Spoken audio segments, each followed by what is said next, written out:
Hello, আসসালামু আলাইকুম viewers. আপনারা সবাই কেমন আছেন? আলহামদুলিল্লাহ ভালো আছেন। আমিও আপনাদের দোয়ায় খুব ভালো আছি। আজকে আমার একটা পিঠা খেতে খুবই ইচ্ছা হলো, যার কারণে বানাতে এসেছি। তো ওটা একটা ডিম দিয়েই শুধু তৈরি করা যায়। আর এখন বুঝতেই পারতেছেন, শীতের সময় বৈকাল হবে আর মনে হবে যে কিছু একটা খাই, কিছু একটা খাই। আর এই পিঠা যেটা আমি বানাবো, এটা হচ্ছে আপনার রেখে খাওয়া যায়, মানে বেশ কিছুদিন রাখা যায়, সমস্যা হয় না। তো একটা ডিম দিয়ে আপনার হচ্ছে অল্প একটু চিনি দিয়ে আগে গুলে নেব। পিঠাটা পুরো ভিডিও দেখলেই বুঝতে পারবেন। আর এই পিঠাটা সাধারণত আপনাদের যাদের মেয়ে আছে তাদের জন্য এই পিঠাটার নাম হচ্ছে জামাই পিঠা। তো সবাই খায়, কিন্তু নামের বেলায় এই পিঠাটার নামটা দেওয়া হয়েছে জামাই পিঠা। তো আসলে এই পিঠাটা বানাতেও ভালো লাগে, খেতেও খুব ভালো লাগে, আর খুব সহজ উপায়ে এটা বানানো যায়, কোনো ঝামেলা নেই। দেখেন, ডিম চিনি গুলে নেওয়া হয়ে গেছে। এরপর আটা মেখে নিচ্ছি। আটাটা ভালো করে ডিম চিনির ওই গোলাটার সঙ্গে সুন্দর করে মাখতে হবে। একটু মাখার পর নর্মাল পানি, মানে আপনার হচ্ছে ঠান্ডা পানি দিয়েই সেটা মাখবো আমি। আর ঠান্ডা পানি দিয়ে আপনার এমনভাবে হচ্ছে মাখতে হবে যেন, মানে আস্তে আস্তে মাখতে হবে, আর একটু করে পানি দিতে হবে, মানে পিঠার এটা করার জন্য। তো একটু পাতলা করতে হবে, তা না হলে আবার করা যাবে না। আর এটা তো দেখতেই পাচ্ছেন, আমি খুব সুন্দর করে মেখে নিচ্ছি। আস্তে আস্তে অল্প অল্প করে পানি দিচ্ছি আর একটু করে মাখতেছি, এভাবে মাখতেছি। আর এই পিঠাটা আসলেই বললামই তো আপনাদের যে এই পিঠাটার নাম হচ্ছে দেওয়া হয়েছে যে জামাই পিঠা। তো আমি জানতাম না। তো ইদানিং আমার মেয়ে হওয়ার পর থেকে আমার ননদ বলে যে, ভাবি আপনার জন্য একটা, মানে আপনাকে একটা জিনিস শিখাবো।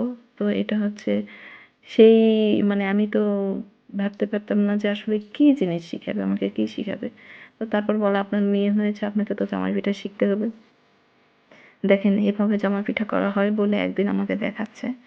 তো আমি দেখার পর তো আমারও খুব ভালো লাগলো, কারণ এই পিঠাটা তো মানে খুব সহজেই করা যায় আর খেতেও খুবই ভালো লাগে।